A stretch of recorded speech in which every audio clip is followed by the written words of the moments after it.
today. Gracias por Okay, we will start. estar hoy con nosotros. Comencemos. Sarah Morris was born in 1967 in Morris England, nació en in the town of 1967 Kent, en Inglaterra, remember? en Kent. And actually, she's living and working in New York. Está viviendo y trabajando en Nueva York. Education, she went to the Brown University, Fue a la Universidad de Brown 1989 to entre 85 to 89.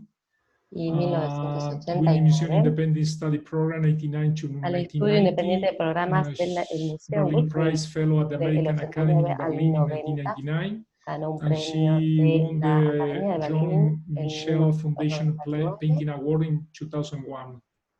y I'm la going to John go through Mitchell roughly for some of Fundación hasta el the 2011. collections Vamos that has a ver algunas public de las collection that colecciones hold works of públicas Sarah Morris, de like Sarah Centro Morris, Pompidou, Dallas como Museum, Centro Pompidou, Fundación Louis Dallas Vuitton, the Museum, Guggenheim. Fundación Louis Of Vuitton, course, el we have Guggenheim. one important one from Por supuesto, 1989. tenemos una muy importante de In the presentation of the 1999, Tate Modern, presentación del Tate Modern, then some of the solo exhibition algunas she de made sus exhibiciones en at solo, Ballet de Tokyo in 2005, Ballet de the Tokio Fundación en Bayeler in 2005, la in Fundación 2008. Bayeler en 2008.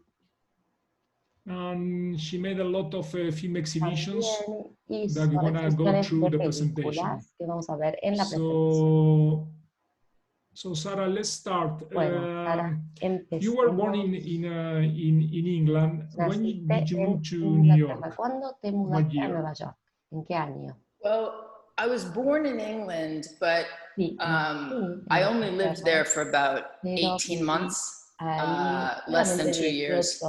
My mother's American, my father's British, so we moved. We were always going to move back to the United States. That wasn't sort of a question. But I have two passports. But I came back to the United States probably in 69. Yeah, and I didn't come straight to New York. We lived in Rhode Island. New York. Yeah. Perfect. I grew up in Rhode Island. So tell me about the when you started to feel that you're going to be an artist, you're going to be a painter, you're going to be a filmmaker. Well, I mean, there's two answers to that question. I mean, the first answer is when I was studying, I was obviously reading a lot, and I was around a lot of really interesting kids, and most of them made film. You know, most of my friends wanted to be filmmakers, and the department I was in at Brown, everybody wanted to be a filmmaker. Everybody wanted to be sort of famous. And I didn't make any films when I was at Brown, but I was in other people's films, but I just sort of read a lot. I think there was a time when I was at Brown where I realized that I definitely was going to continue in art. I was always making paintings, even when I was in high school. But the short answer to that is probably when I was 3. I remember my parents taking me to New York City. I remember being very excited to go to the museums.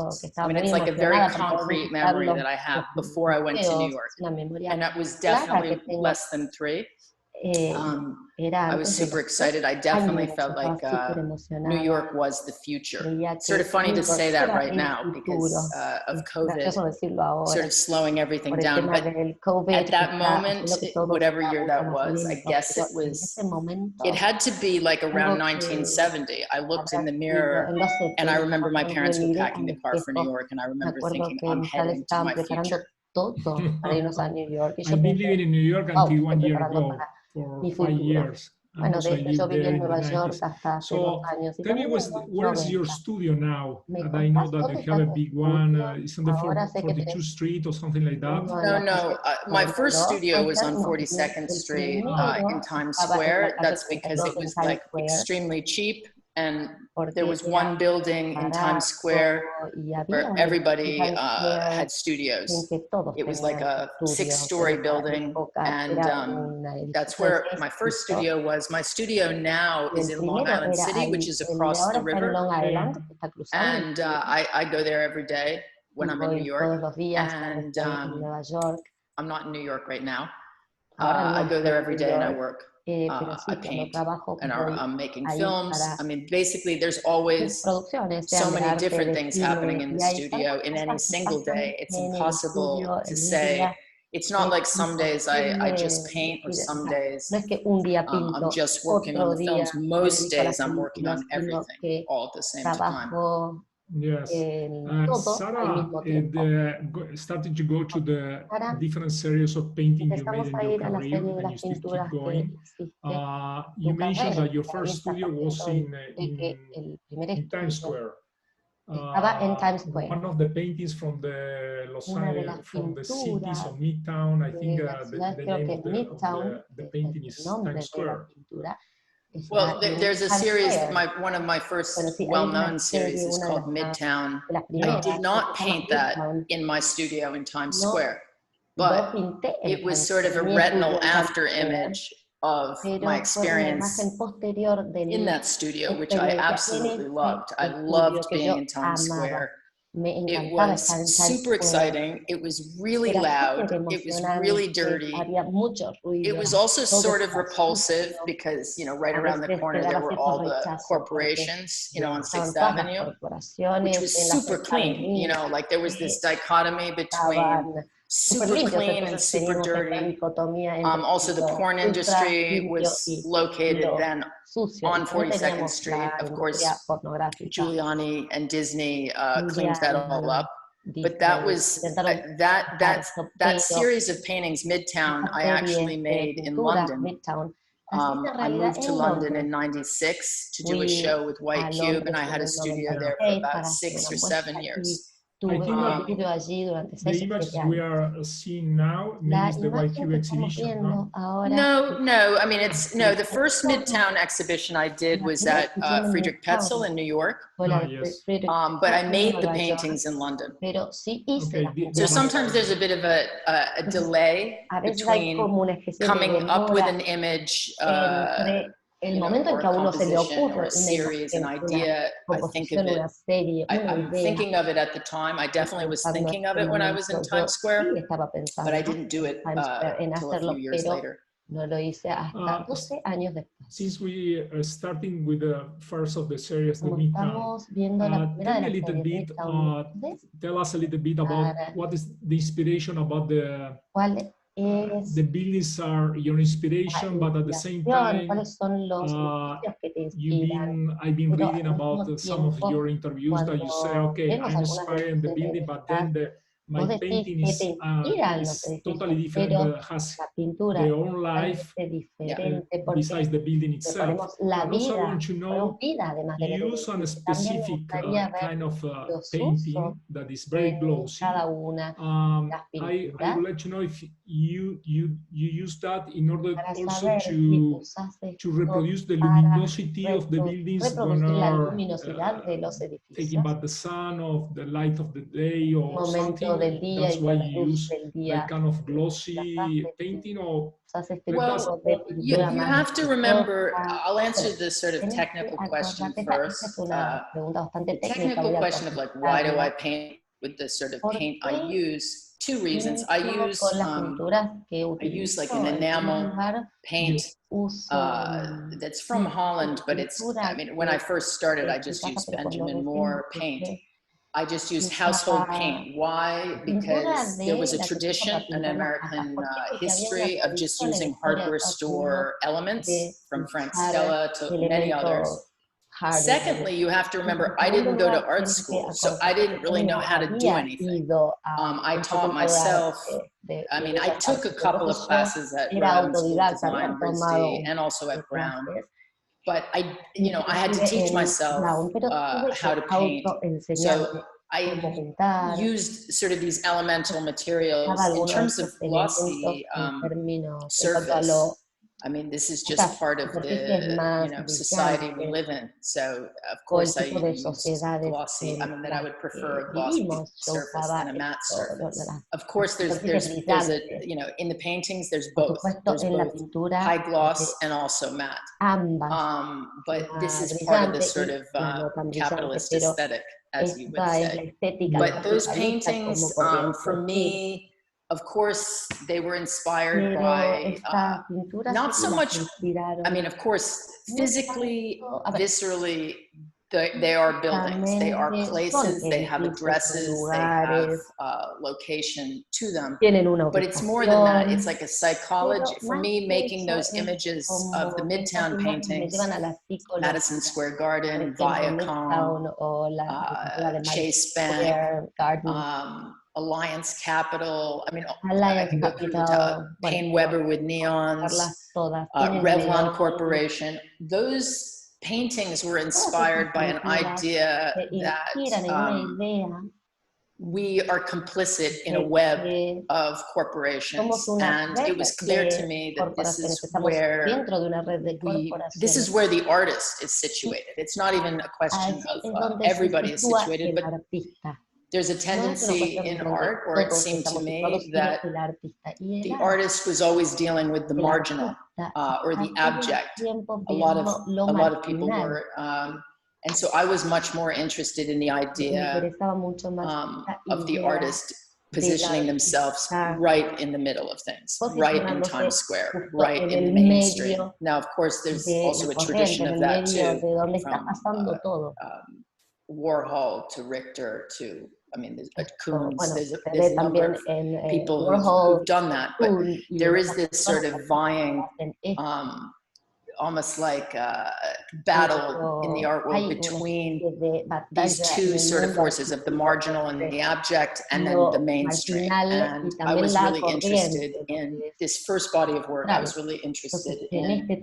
positioning myself in this sort of almost monopolistic. It's even become more so now, if you really think about it. The titles have all changed of the companies, but it's the same thing. We have a sort of monopolistic, there's a monopolistic sort of web of power, and we're complicit with it. I mean, we're outside it. I mean, at any moment in time, I'm complicit with it, and I'm also resistant to it. And I think most people flicker in between these two states. And so this is interesting. So you end up with a psychology or a landscape, in this case, a physical landscape of the painting or of the building, where you're flickering between two different states of power. Are you subject to the power, or are you empowering it? And that sort of dichotomy or ambivalence is, I think, present in most of my work. Sara, why you choose the front of the buildings as an inspiration? Why you use geometry? Because maybe you couldn't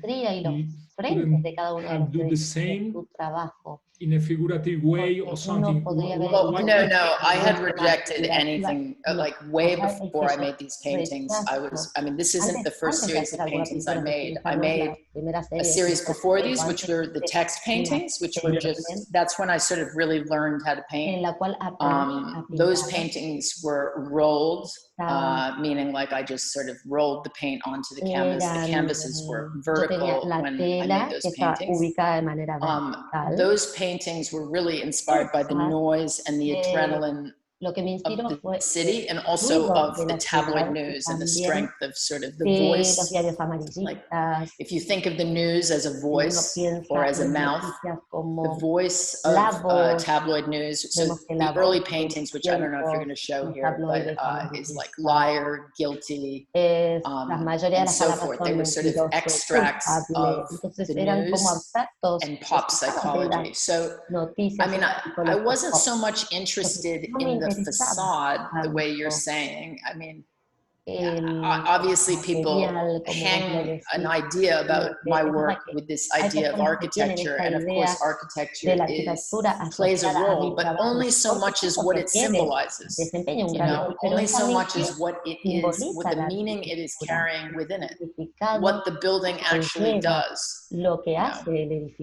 I'm not just interested in the Department of Water and Power in Los Angeles. It's because the Department of Water and Power in Los Angeles controls the whole economic platform of Los Angeles, because of course there's no water in Los Angeles, and this is what Robert Towne's famous film Chinatown is all about, is about the water, which is about the power.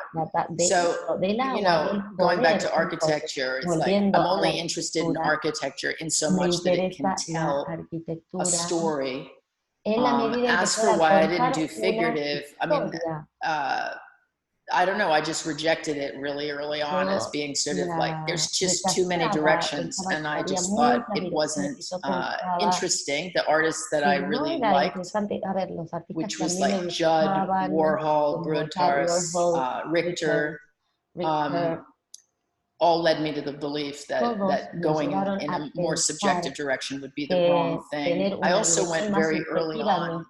You might know, but I worked for Jeff Koons really early on when I came to New York. I sort of invented a job for myself with him. And I also went to the studio of Lichtenstein pretty early too. So it was never a question. I mean, I did make some work that was painted in a different style way before this series, way before the text series, and I think I destroyed most of that work. You recall in the 70s you started with this series that is really related with the architecture of the cities, and in the 70s in United States there were some artists also trying to use some icons, like you recall Alan D'Arcangelo, maybe. Alan D'Arcangelo also used like the signs, the red lights, or the signal turn right, turn left, like in a mix of geometry and pop. Also, in some way, trying to make a critic about the capitalism of the society, or mixing the pop with the geometry. Well, definitely, I was really interested in Richter and Polka very early on because of this use of yeah, you could say, and Warhol too, the use of sort of powerful images from the mainstream, you might call it, you know, consumer images, as you said, pop, but also Judd too. I mean, his language was very strongly industrial and strongly part of the industrial age, and almost automotive at times, or at least of the machine. I really love this idea of using these sort of, trying to use this vocabulary and using it for my own purposes, but obviously it all goes back to the social dialogue, the social talk. Yeah. I like, we're gonna keep going. I like when I collected the painting we have in the collection. The style you work is sending a message behind the geometry. It's not just a couple of lines. There is a lot of composition. There is the people will know later, but when we keep following, but we start to say that at the same time you make a series of painting, you create a film about the series too, because you made a film. Not always. It's not always parallel, but in many cases it is. I mean, the first film started. You said the two faces of the same coin. Yes. Two sides of the same coin. I mean, as I said, I was around a lot of friends of mine who were making films all the time, or at least, I don't know, every month or whatever they were shooting films. It was normal that I thought cinematographically about this because I studied film. I was super interested in the history of film. I watched tons of films way before I even went to Brown. I watched so much TV. I watched so many films. I mean, I really like watched a lot of TV. So, and they would show films on TV all the time. So for me, the idea of making a film really early on was something I always wanted to do. I always viewed film as a form of propaganda for my work. I wanted to make a film. I was invited to be in a show at the Ludwig Museum in Cologne, Germany. I asked them for money to make the film, the Midtown film. They gave me the money. They gave me some money, I believe. Not all of the money. They gave me some money to make the film, enough to get it going. And I hired a news crew to go out with me in New York for one day. And that's Midtown. That's the film Midtown. And in a way, making that film set up a methodology for all the other films, which was the following: to use reality. You don't have to alter reality. Reality is interesting enough. You don't have to do anything fictional. Like, it's all there already, you know?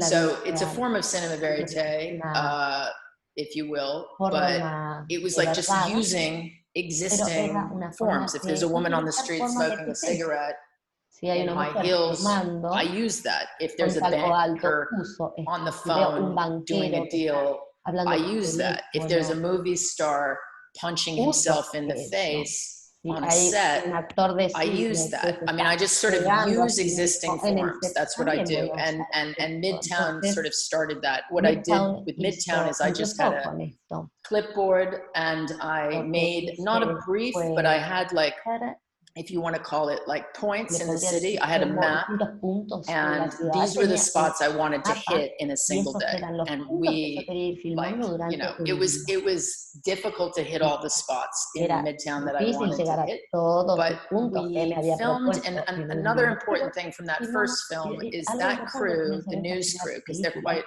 logistical and practical, as opposed to film crews who are used to doing 1 or 2 takes a day, you know, like. News crews are used to a certain pace, and that pace also became my methodology of doing an infinite amount of shots. Later on, I will edit down from those, like, let's call them situations. I use different situations for my work to reference what it is that interests me, what it is that the paintings are trying to strive towards, and basically creating like a dialogue between the paintings and the films. It's not linear. It's not like the films inform the paintings or the paintings inform the films. It's back and forth and back again. What surprised me when I saw your first film years ago, even before I collected the SONY painting, is if I never knew about your paintings and I just saw your films, and I never could have realized that you would be a geometric artist. But watching both things together and reading about your work and the meaning behind your work makes a lot of sense, the kind of movie you did. So let's keep moving to the next one, so we have time to discuss a little more. This is the second series. It's the Los Angeles building. Mainly you've been inspired for the corporate buildings in LA. This exhibition was in Germany. So tell me about this one that is like a second part of the Midtown, but it's totally different because it came up. It's much more kaleidoscopic. The Los Angeles series, yes. That show was at the Kessner Gesellschaft in Germany. Those paintings are, well, okay, I'll take it from left to right. That's Endeavor, which is a huge talent agency in LA. SONY, which is in the middle, that's Department of Water and Power. Ese es el Department of Water, Endeavor. el Departamento del Agua. Yeah, People's Bank. So there's banks thrown in there too. There's money thrown in there too. There's vitamins. Hay dinero acá también involucrado. And this is SONY. And this is hanging at the museum in Buenos Aires, and the guy you see in the picture is Joy Houston, that I'm quite sure you know him. He made optic nerve in Columbus Museum years ago. Optic nerve en el museo. So tell me a little bit about this area. ¿Me puedes contar un poco sobre esta Los Angeles series, more complex.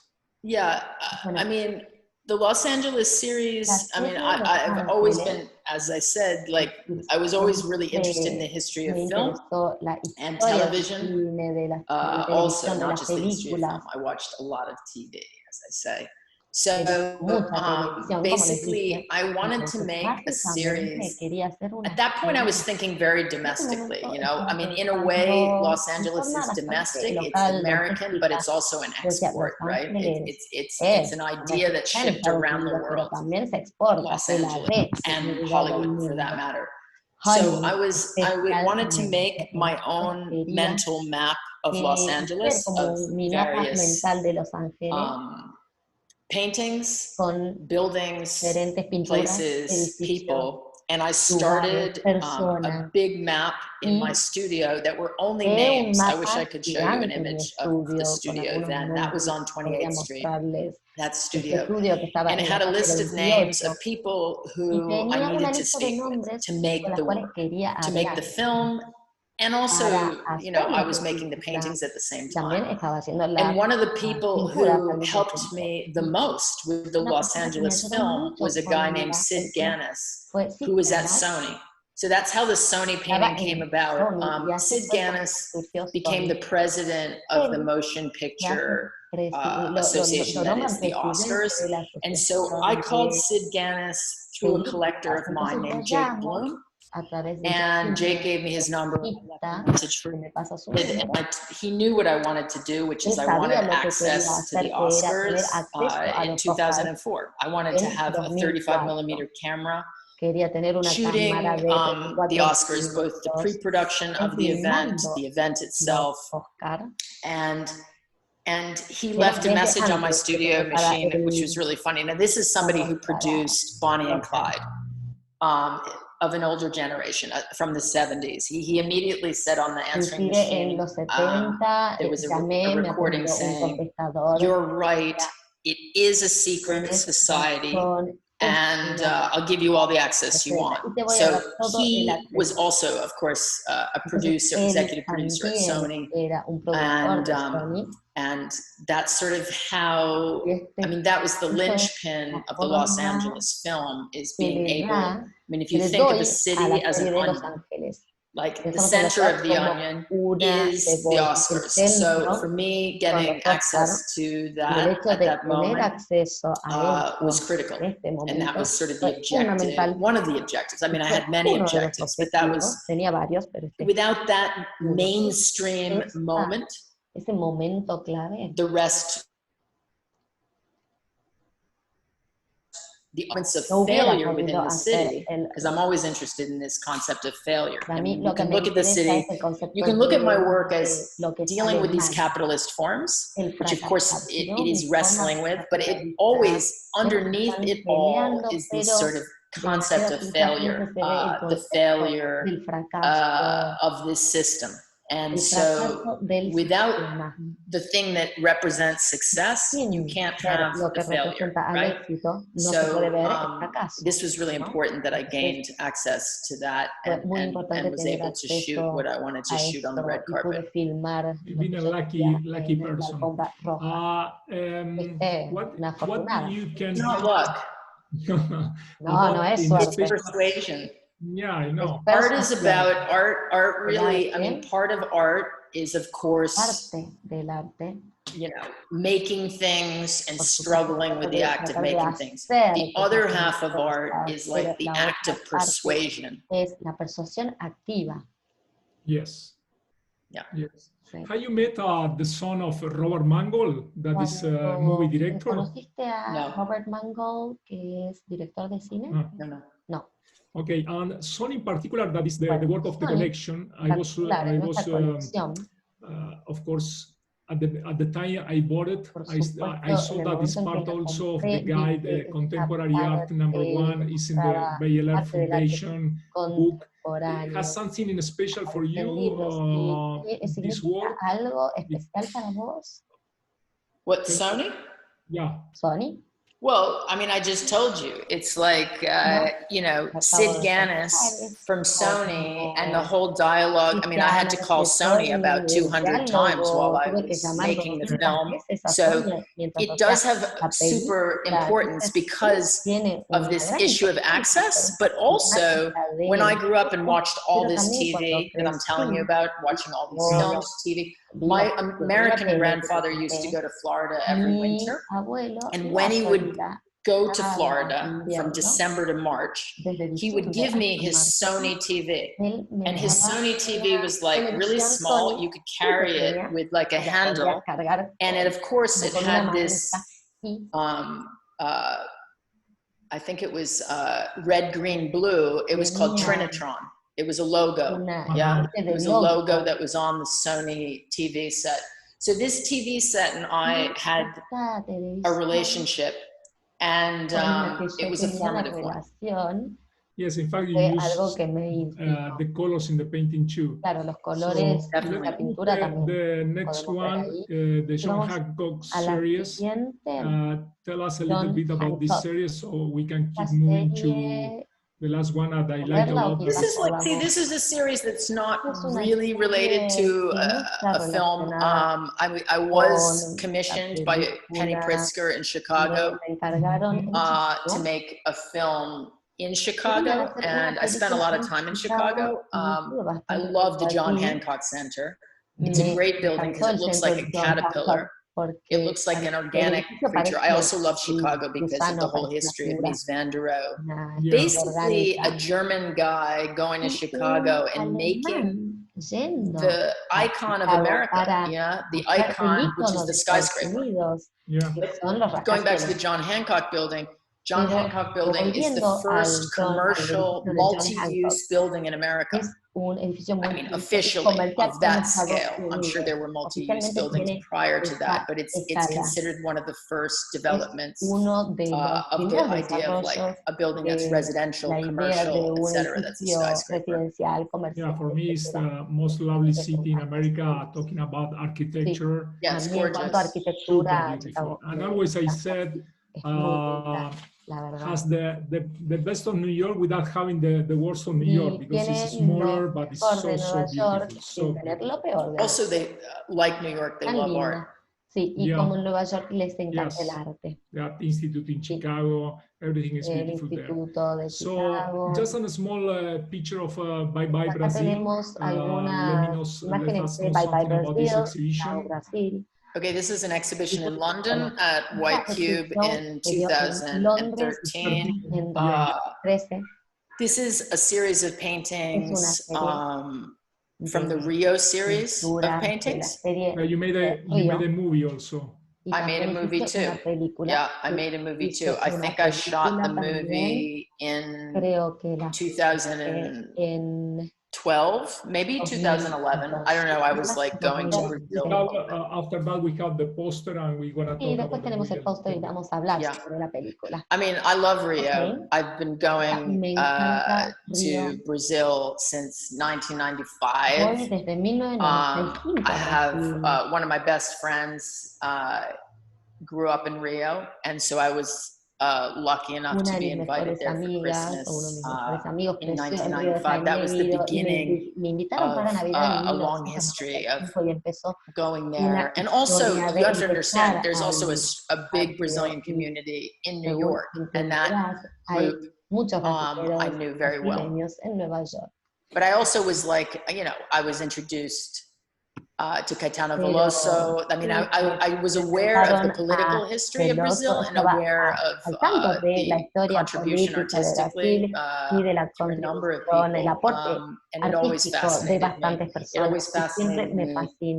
I don't know, I mean, to have a dictatorship for 21 years and also produce that music and produce that work. I remember you made a statement about Oscar Niemeyer. also. Hablaste de Did I? Oscar Yes. What did I say? Mayer. Something like a city made by a man with the form of a Bueno, una woman. Something ciudad Yeah. que Well, it hecha is. por un hombre con la It's forma pretty de una outrageous mujer. now. I mean, Bueno, sí, ahora Oscar Niemeyer wouldn't really be allowed to exist o right sea, now. Oscar You know? no He's existiría viewed ahora. as completely outrageous Esto what es he talked about and what he lo tried to que do. enseñaba, lo que It intentaba was really hacer. interesting meeting him. Fue I muy remember interesante when I was making the Rio film, cuando estaba before I haciendo la made the película film, de Rio, the gallery I worked antes with de in hacerla, Brazil had la set up galería an con la que interview with trabajaba Globo.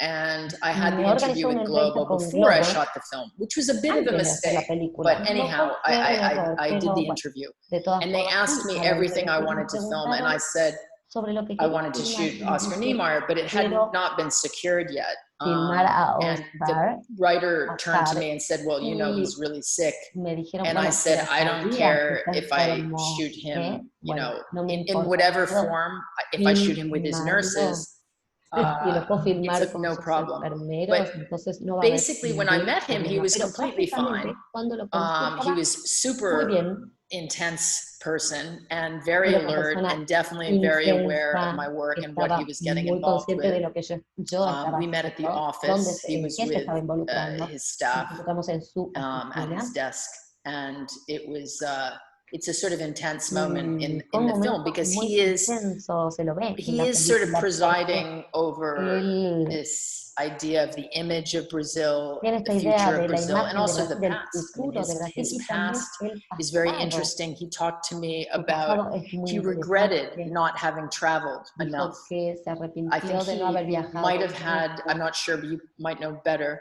I think he must have had a phobia about traveling. He told me that he had one regret in life, and that was not going to New York enough and not traveling enough. Yeah, I mean, so this was really interesting to me to hear regret from somebody. I mean, he must have been 101 when I met him. Debe haber tenido And he was telling me that cuando lo conocí, estaba contando esto. that's definitely one regret I do not have. I definitivamente usually, un I mean, arrepentimiento not que at the yo moment no tengo. with COVID, but I'm usually traveling Ahora quite a sí, lot. In con fact, el you could look at COVID, my films pero si uno ve mis and my production películas, in general. I mean, the art world is quite international, as you know, but el mundo my artístico films, suele ser internacional. after I sort of made this, you know, I made a film Midtown, I made Los Angeles, I made a film in Miami, I shot a film in Washington, D.C. called Capital when Clinton was ending his administration.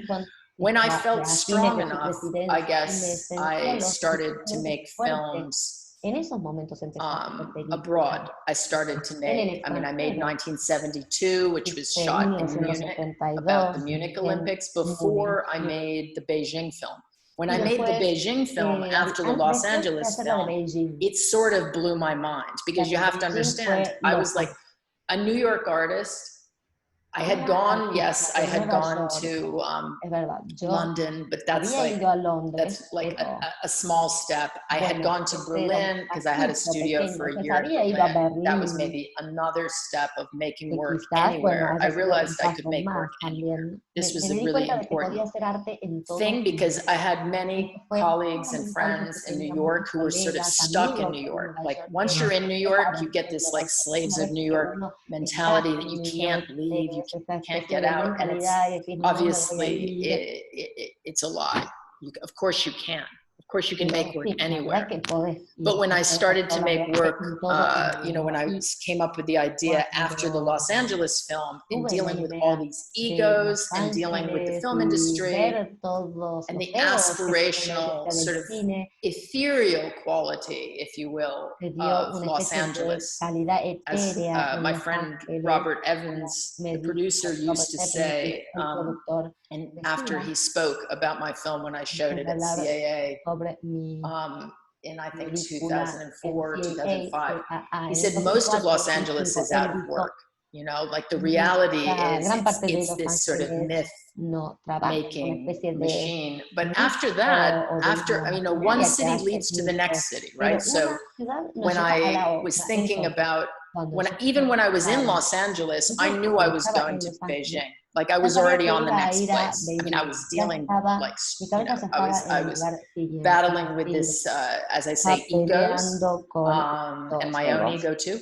But I knew that I was already going to deal with this idea of like the nation state, this like hyper-capitalist country, which is China, and I decided I would make the film, and I actually started to set that film up quite not long after, because I don't know at what point the Beijing Olympics were announced. I don't know when that was announced, but I knew it when I was shooting Los Angeles that I was going to, that was where I was next going to go. So when, you know, the order of things in my work makes, there's always a lot of thought about the order of things. I mean, I might have 5 or 6 ideas at a time, but the order of things is very important, right? Because this leads you through an experience, it changes your vocabulary, and then you're at a different place with your work and yourself. Sarah, let's move a little quicker.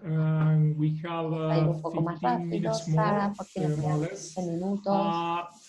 Until all the series we have seen before, you were more related with architecture. In this new series that I'm in love, I saw the first time in YQ, one of them, you added the music, the rhythm.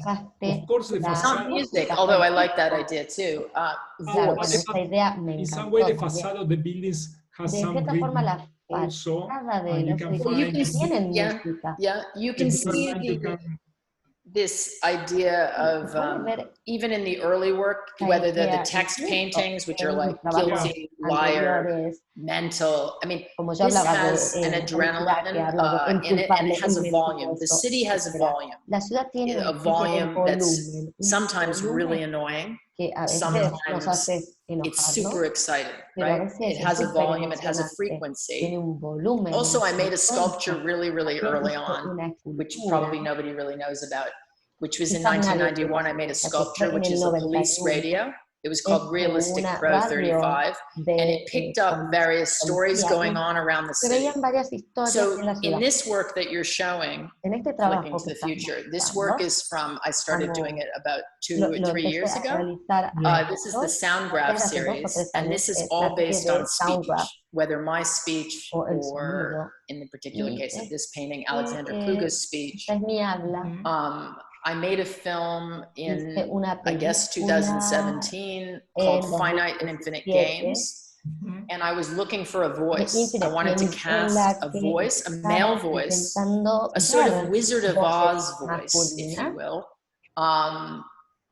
I was thinking of Werner Herzog. I ended up rejecting that because I thought his voice was sort of too overexposed and too comic. I ended up using the voice of Alexander Kluge, which I thought was much more poetic and softer, and also his history in Germany of having done so many different roles fascinated me. But I had him read a speech that I wrote, and we used the backdrop of the Philharmonic space in Hamburg as the location of that speech. And the speech is a warning, interestingly enough. The speech was a warning about where we think society is headed, right? So, I mean, you look at these paintings, they're sort of part of them are from that speech that I wrote. And when I say I wrote, I didn't write it all. It was partly cobbled together from the book Finite and Infinite Games by James P. Carse, which is about game playing and about navigating through basically your sort of system of navigation through social space, or all space, you know, like your personal space, your political space, your social space. How do you navigate? How do you navigate right now? And right now, the way you navigate is exactly what I'm doing. You use your voice, right? You use your voice. The voice has become more and more important. Es cada vez más importante. Okay, we're gonna move a little faster, so maybe you have the chance to a couple of questions before. So now we are moving to some site specific. acá tenemos las in situ, es decir, las que están en el terreno. Tenemos un Cuba. That's from the Las Vegas series. That's a painting called Rum Jungle that was commissioned by the Kunsthalle Zurich. Then Robert Town. House in New York. Robert Town. I love that piece. You had some dinner at the Lever House. I've gone to dinner there. It's pretty, yeah? Yeah, I think we had the opening party for this painting, which was like 50,000 square feet painting. I mean, it went from 53rd Street to 54th Street, the whole block, the bottom of that building called Lever House. This was the first public space in Manhattan. I know they did it. My office is one block from there, the Jeffries building.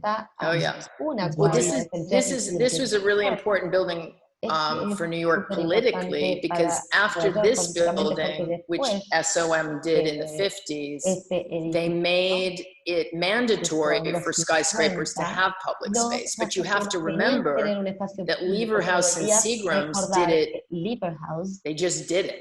You know, it was like viewed as, you know, it's a bit Jacques Tati. Yeah, I mean, you think there should be a subway entrance, there's no subway entrance. You think there should be a restaurant, there's no restaurant. You think you should be able to cut through, you cannot. Anyway, this was like a perfect place to do an artwork.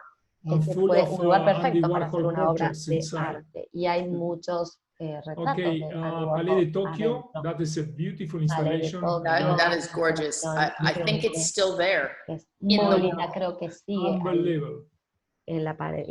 This was the Fundación Bayeler in Switzerland. Yeah, that looks like the plan for it. That doesn't look like an image. Yeah, that was called. This Hornet. is a quite famous one, Hornet. That's in Düsseldorf. Yes. Hornet, que puede ser un avión. I like this one a lot.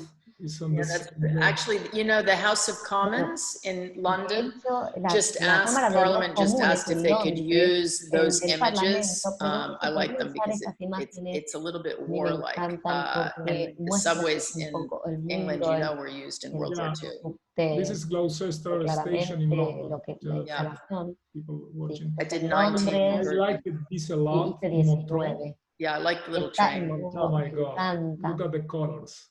Yeah.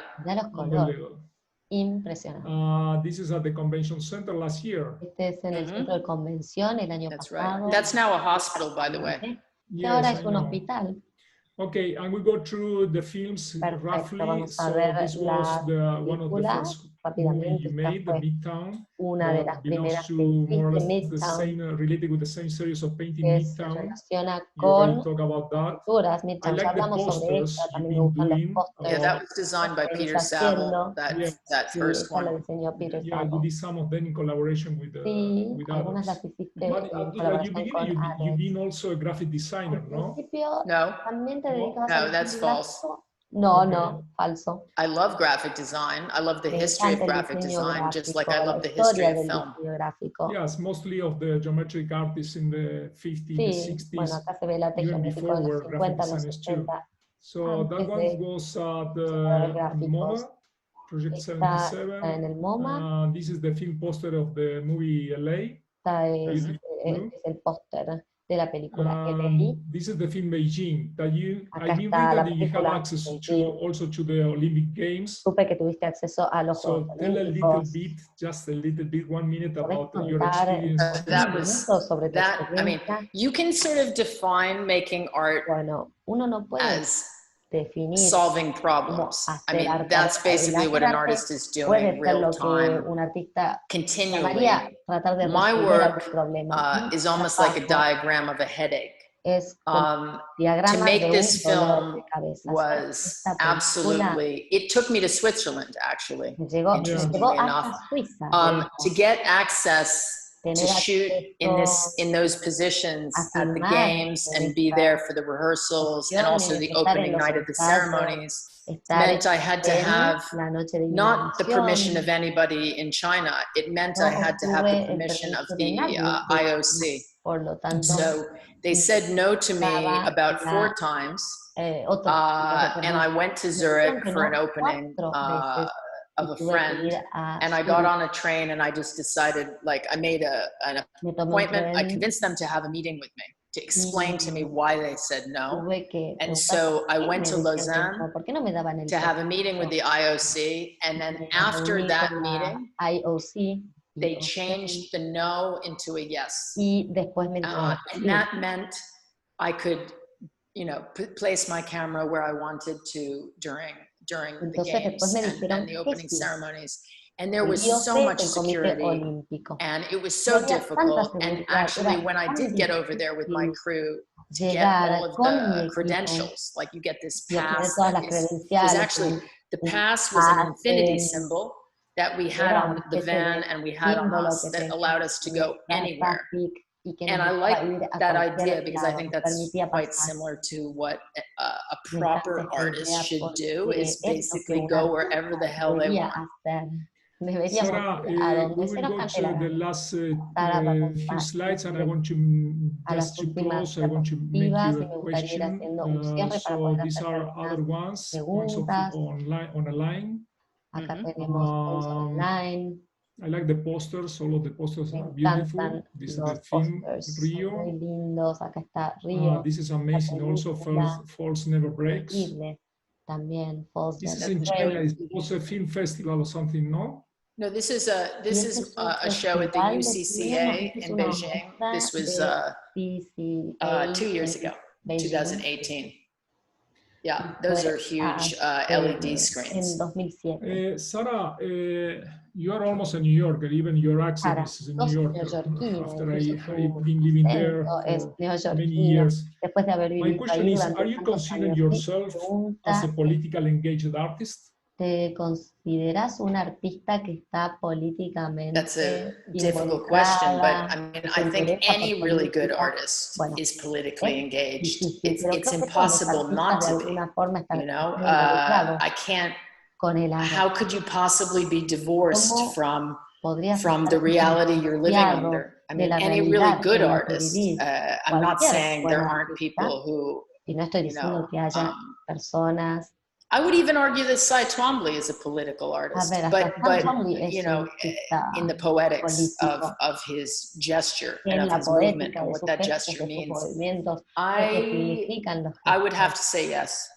Yo diría que sí. Because as you know, this is a difficult year everywhere, but in the United States it's an important year, been having a lot of problems, all problems that never get fixed, and it's an election year too, so that's why sometimes hopefully it's the you know, silver lining of COVID, frankly. I mean, there has to be something good that comes out of this. Tenemos que sacar algo bueno de esta situación y del COVID. Okay, thanks a lot for your time again. Let's ask Juan, do you have any questions from the people that attendance? Yeah, Sarah, we have a couple of questions. One question is from Ella Fontanals. She wanted to know if the Midtown Warner Bros. Building work it's Midtown Warner Bros. Building 1999 was made in London. Yes, the Midtown work was made in London. Midtown se hizo en Londres. Luciana Levinton is asking, do you know and are you interested in Atos Bulcao? ¿Te interesa Atos Bulcao? I am interested. Sí. Of course. Me interesa. He's very, like him, Burle Marx, Niemeyer, you know, Lina Babardi, those Brazilian, it's like a huge force in Brazil. So, son una fuerza importante en Brasil, así que sí, totalmente. Okay, I don't have more questions. I have a lot of comments. Bueno, no tenemos we will share them with you later because it was not only issued by Zoom, we are at the same time in YouTube. No estamos solamente en Zoom, sino también en YouTube. It's surprising, it's a very powerful tool. We have 2 times more people in YouTube than here, so we will share with you later the comments from both. Que vamos a compartir los comentarios. Okay, Sarah, again, thank you so much for your time. Muchísimas gracias today is 4th of July. We are in holiday. Hoy es 4 de julio, estamos es feriado. I really appreciate your time and I really appreciate your everything Te agradezco you por el explained to tiempo y me. por For todo lo us, que me explicaste. SONY is Para one of the most nosotros, important SONY es painting we una have de in the las collection. pinturas más importantes de nuestra colección. Yeah, Y me we love encanta. it too. Sí, And nosotros la as amamos a small también. comment, I remember when we brought that painting to the Y museum in un comentario, cuando lo 2012, trajimos after I en bought it in London. 2012 al museo, You are so professional in everything. You think everything, tan because profesional it en was todo, very difficult to put the painting todo, inside the museum for the era size. muy It's almost 3 difícil meters by 3 por meters. And el the stretch tamaño, 3 you metros por build 3 for that metros, painting is everything is in aluminum. Even tratar it's de so complex the encajarla en las system that you paredes, can y move además tiene un part of the sistema so de heavy. aluminio, I mean, súper pesada. there's a story behind the stretchers. I did design the de la estructura. I designed the stretchers because when my studio was in Berlin, there was a guy who made all of my stretchers in wood. Había un señor And que the hacía las stretchers bowed. Yeah, the wood bent. Como que la So I realized I had to solve this Me problem. di cuenta de que tenía que resolver with that size and the heaviness of the painting will be impossible to have a good stretch. I was so, it's like an engineer stretch because you can slide also. It's slightly deceptive, right? Yeah. I like that idea. Okay, thank you so much. Like a Trojan horse. Muchas gracias. And I hope to see you soon in New York. Espero I will verte visit your pronto studio. en Nueva York. Let's Vamos keep a in visitar touch. tu estudio. Absolutely. Thank you for inviting me. Today. Thank you. Muchas gracias. Thank you Gracias to a ustedes. everyone. Yeah. Gracias a todos. Thank you. Bye. Bye bye. Adiós.